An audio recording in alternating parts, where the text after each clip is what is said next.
Hello, everybody, and welcome back to Ghost Trick Phantom Detective. My name is Michael Gray.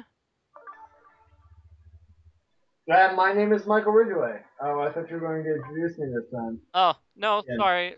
It's the Michael and Michael show, and we're chapter number 5. I've missed the Michael and Michael show. I think the last show we had was like the Paul and Jetty show or something. But Paul did not want to be part of this project of playing Ghost Trick Phantom Detective. It's because it wasn't Phoenix Wright. That's why, isn't it? Well, no, he said, I like it, but, I don't really want to do any work. Uh, he's kind of lazy. Oh well. Paul Franzen is a constant disappointment.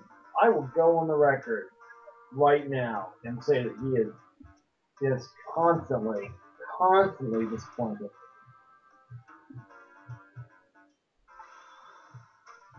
Well, this is an interesting topic. We have a couple of throwaway jokes by the guy in blue. Saying that his wife ran out on him.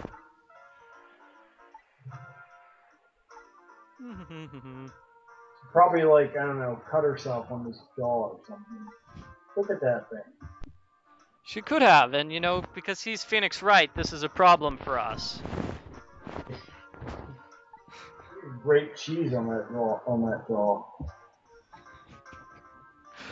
Alright, so Lynn has escaped, and it's up to us to figure out something. I don't know. Where'd she she, I don't know. She went somewhere. I forget. We're gonna get a phone call from her, I think, pretty soon, but I don't know what else. You know what we need?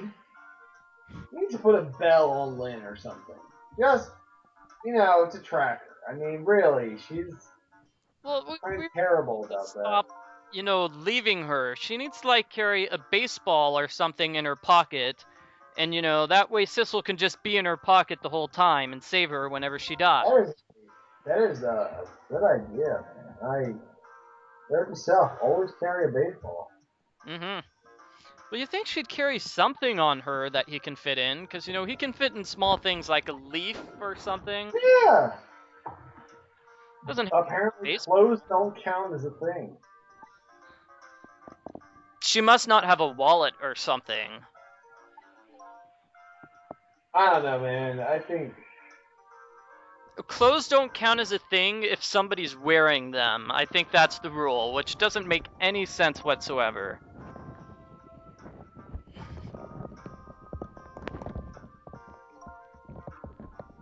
I don't know. Do you think there's any sort of rhyme or reason to why some objects can be inhabited and some objects can't? I think it has to deal with puzzle again. That's basically it. Yeah.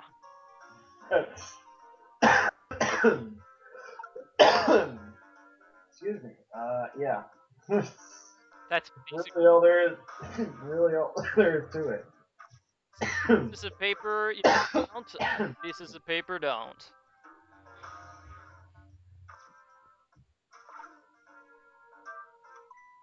All right. So there we go. We're bringing attention to the notebook. Well, it really, isn't there a point where you can, yeah, you can get into a piece of paper, or you can get to like a little balled up piece of paper. There is. There is. There are a couple of points. We saw in a previous video, Lynn picked off like a piece of paper from Sissel's corpse, and we were inside that for like a brief second. And when we were in the red lady's apartment, the writer lady, we were inside a piece of paper that she picked up and threw into the trash can. Right. And you could totally hop in that. So the WTF game. Um,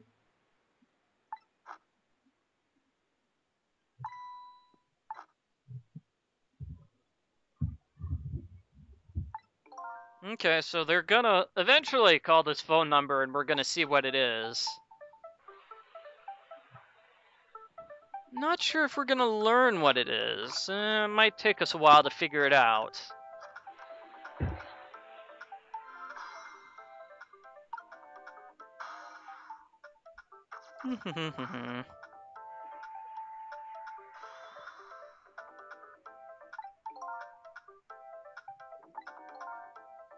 You think they ever, the police ever, maybe, I don't know, take breaks at the office to check how level their jaws are as compared to one another? But Yeah, man,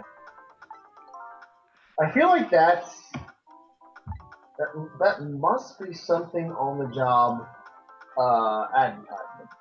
It's like, looking for strong, capable people to join the police department must have jaws at a right angle to the rest of their face. it's amazing that Lynn managed to become a detective. Right? For a number of reasons. Because she's obviously incredibly death prone. Um, Jaws, not that I think she actually cheated on the exams to get into the police department.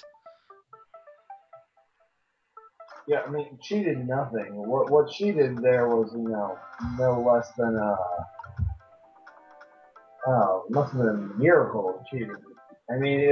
She had to overcome her own natural zippiness in order to be able to cheat on her exams. Yeah. Well, I imagine, yeah, this is her first day on the job as a detective, and I think it's been established that, she goes to the shady junkyard at the edge of town to meet a complete stranger, and she doesn't tell anybody about it. Where she gets shot. It's like, that's clearly a bad rookie mistake. Yeah. Wait, are you saying I shouldn't go meet those random people at the junkyard tonight, Michael Gray? Because Well, it depends on what they say. I mean, did they say that they have important information on this case, but they weren't specific about what the information was? no, I was just supposed to go buy a kilo of meth. Oh, okay. Well, Okay. no, you might want to bring proper adult supervision. All right. Actually, I think Lynn needs some supervision because clearly they've done a horrible job of supervising her because she's escaped a couple of times here. Right. And speaking of paper, this is a puzzle where you have to get to this memo, this piece of paper, and you need to set it loose, I think, twice in a row. Maybe even 3 times. Yeah. I think. Each I time don't remember. each time they have a conversation about one of the prisoners here in this prison. Oh, by the way, we're in a prison. Forgot to mention.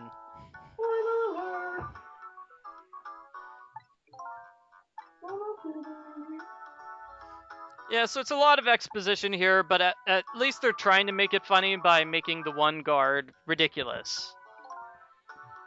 Crazy. Yeah, Bailey is just crazy.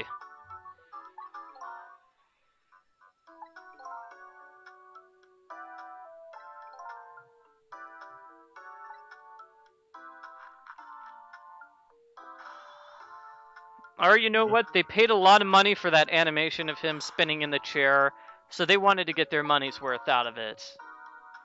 If you're gonna pay for it, yeah. Yeah. Because that's what, the second or third time we've seen that animation so far?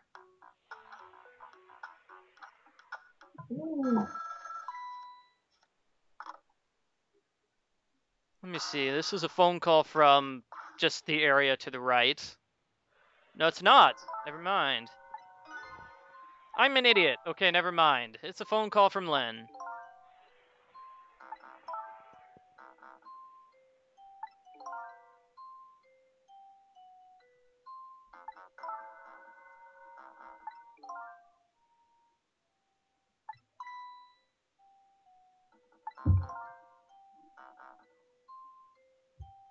Yeah, she's sort of on the lam at the moment. You'd think if you're escaping from the police, call a prison the first thing, right? Yeah, that's. Not the best move. You're still talking to police. That's. They talk to each other. They. I mean, well, again, these police are incredibly inept. So, Yeah, we're talking to Bailey, the crazy guy, so... yeah. I mean, I think Bailey's lucky that he remembered to tie his shoes.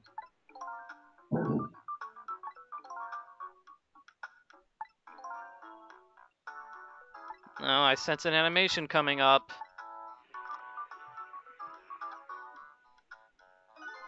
Oh, maybe I was wrong. I don't know.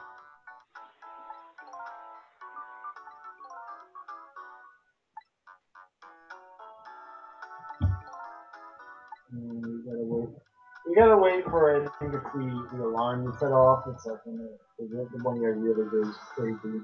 Yeah, I guess we're still sort of in the tutorial part of the game, I guess, because they're being non-specific about the important thing which is happening tonight with this person whose name we don't know. Maybe we'll learn. Anyway, something else is happening here. Lynn is dead, and we have the Pigeon Man who has a pigeon for a hat. As you did. I mentioned this before, that he most likely reads a bird.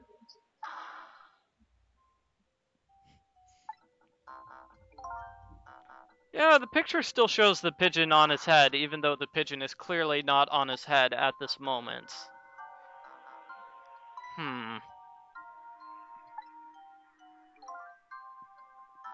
I mean, do you want to go in there and, draw an entirely new guy, Michael Gray? I mean, come on.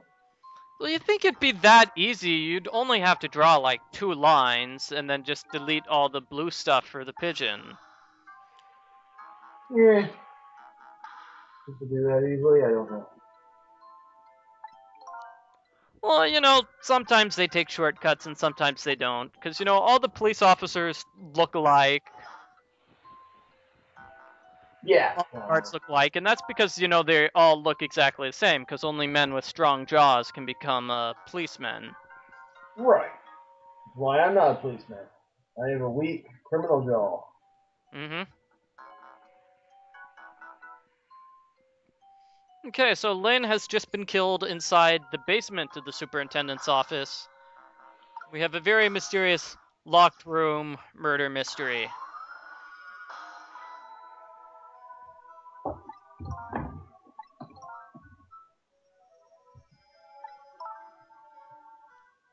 Third time's the charm, I guess.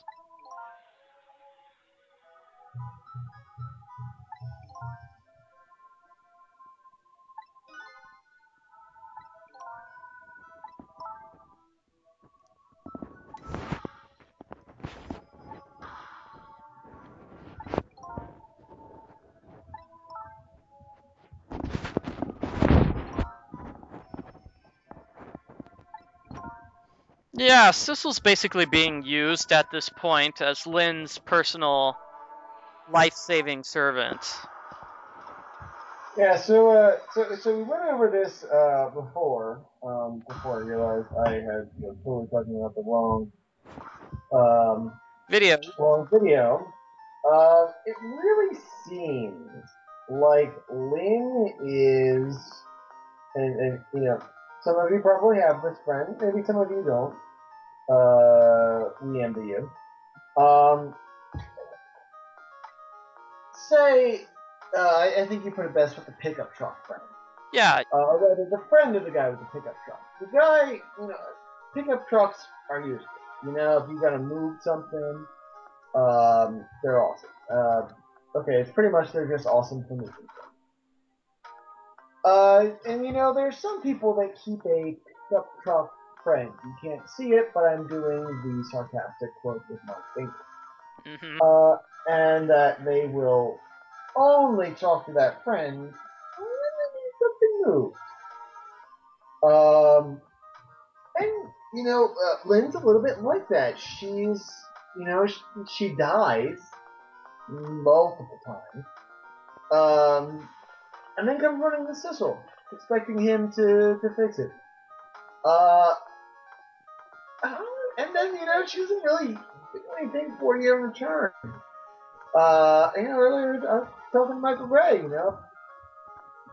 If I saw him about to get run over by a car, if I dove into traffic, pushed him out of the way, and then I asked him for a ride home, would he oblige me? Yeah, I would have been it's reasonable to say, hey, I'll give you a ride home, you just saved my life. right. He's like, hey, I'm a little shaken up. Would you mind giving me a ride? I mean, Yeah, but here in this game, Sissel's like, hey, I've saved your life 3 times now. Do you think you could help figure out who killed me? And she's all, well, no, I'm busy doing stuff with the prison. Sorry. It's like, really, try to. and albeit she has her reasons, but There I are good mean, reasons, but she could at least explain them to Sissel. right? Saying, yep, forget you, ghost man.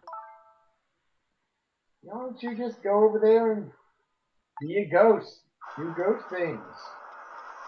Which is honestly a little bit racist. That you just think that because you're a ghost, you do ghost things. But Hmm. that's neither here nor there. But, I think they mask it well because she's always so, funny and cheerful. They don't really notice the fact that she's really being a humongous jerk. Right. She's just being the quirky character, I guess we could say. The quirky joke. Like Zooey Deschanel. Whoa! I'm sorry. I like making fun of Zooey Deschanel. Eventually, we are going to solve this puzzle late. So our puzzle here is just to take the phone upstairs because we can't solve the murder machine puzzle while we're downstairs.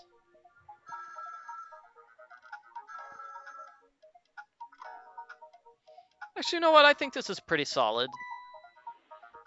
Yeah. It's a nice way to sort of divide the puzzle in half. It's just like in the previous chapter, they sort of divide it in half by the fact that saying, okay, well, now you're in a brand new part of the room, so that means this is a new part of the puzzle. Although, really, does Sissel have to travel through that much phone line in order to get upstairs? Yes. He does. He has to travel really, really far. Those two phones are not close to each other. And our detective guy is really, really depressed right now.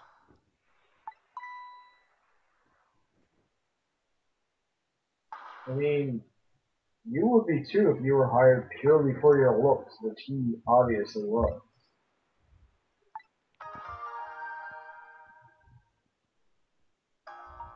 Yeah, I mean, I can understand, but being scared by a tea kettle is really not something, I think, which should make you so depressed.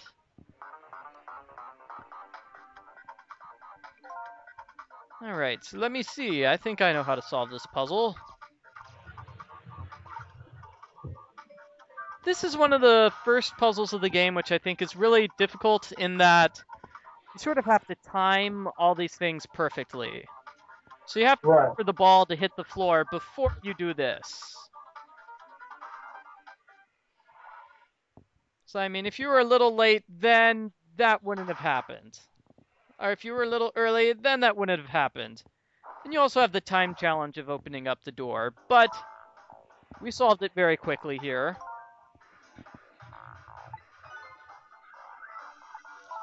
Ah, hey, she finally said thank you. And that's it. Is that it? Is she really? Come on, Lynn, tell us some more.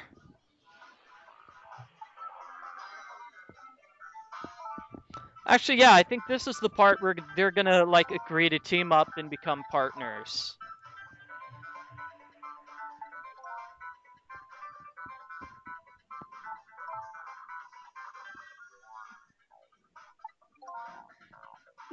When it's convenient to me. Mm-hmm. So yeah, the murder machine is actually just a machine which puts off party poppers. It's really not supposed to kill people.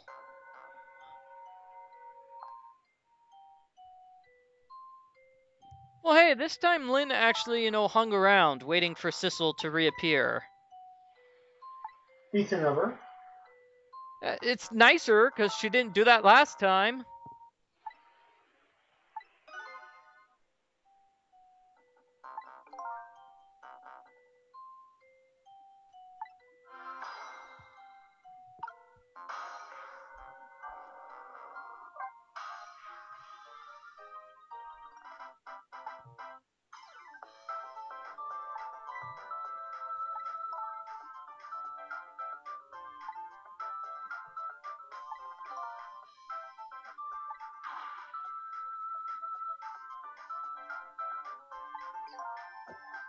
Yeah, seriously, Lynn. What do you want? Exhibition.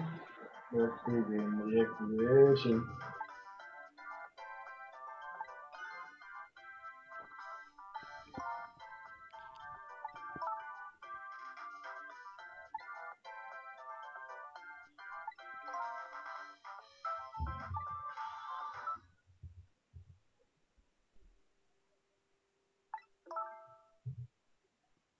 Hmm.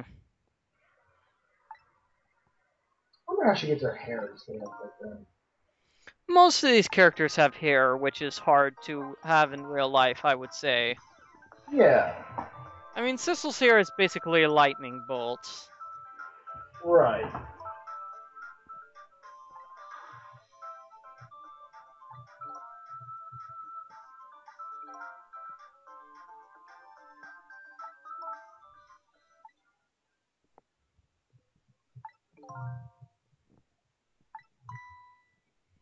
Yeah, you've got an organization that wants to kill you, Lynn.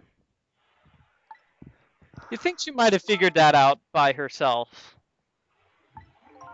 I mean, I was killed 3 times. You think that might not be a coincidence, but if you're gonna get killed 3 times, you're obviously not too quick on the uptake. yeah. Well, the third time it wasn't her fault. It was just whatever you call it. Whatever you call those machines, I forget what you call them. Rube Goldberg's? Yeah, yeah, yeah. She was killed by a Rube Goldberg murder machine.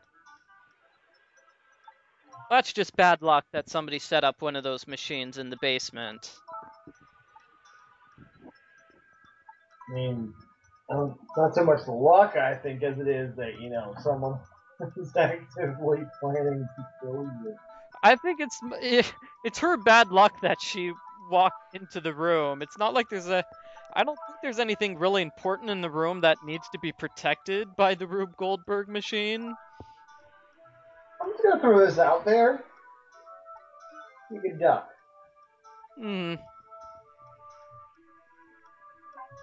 I mean, it's not that hard. Stay away from murder machines. Oh, people and their murder machines, man. What is this pigeon man doing in his basement? I I think he's married to the pigeon. I think this is where his secret pigeon love is made manifest. Could be, but I did not see any nests in there.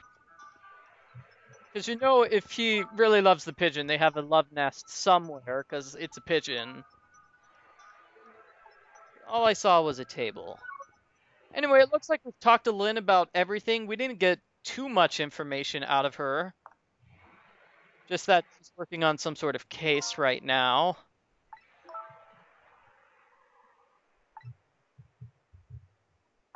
And she wants to get to the chicken kitchen. I love that place. It's delicious. Have you tried their chicken and waffles with chicken? I tried their chicken and pancakes with the chicken, but uh, Hmm. I mean that one's okay, but yeah, you should try the chicken and chicken with chicken. I think the problem is I always show up a bit too late. Oh yeah, you gotta get to the chicken kitchen pretty early if you want to get your chicken. Yeah, like Um, 10 or even 10:30.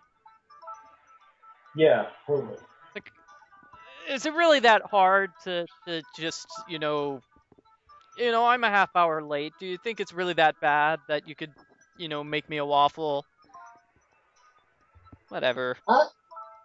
Michael Gray, these people, I mean, they have families to go home to. I mean, if you can't be bothered to get there before the kitchen closes, No, no, no. I think that speaks rather poorly on you. Talk about when I get there, say like 11 in the morning, and they say, "Oh, sorry, we don't have our breakfast menu available anymore." That's what. Well, I mean, they got to get ready. You want them to go back, and they're getting ready for the lunch rush. Do you want them to have to like go back and just make a special chicken waffle just for you? I mean, they got to get the stuff out. They got to cook just one. I know, but we'll see the chicken kitchen later on in this game, and there's really only like 3 customers at the chicken kitchen. I mean, it was like a Tuesday. Well, yeah, it's like 10 o'clock on a Tuesday. It's pretty late.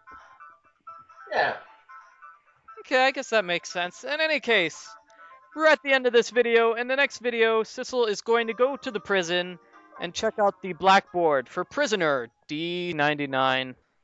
Dude.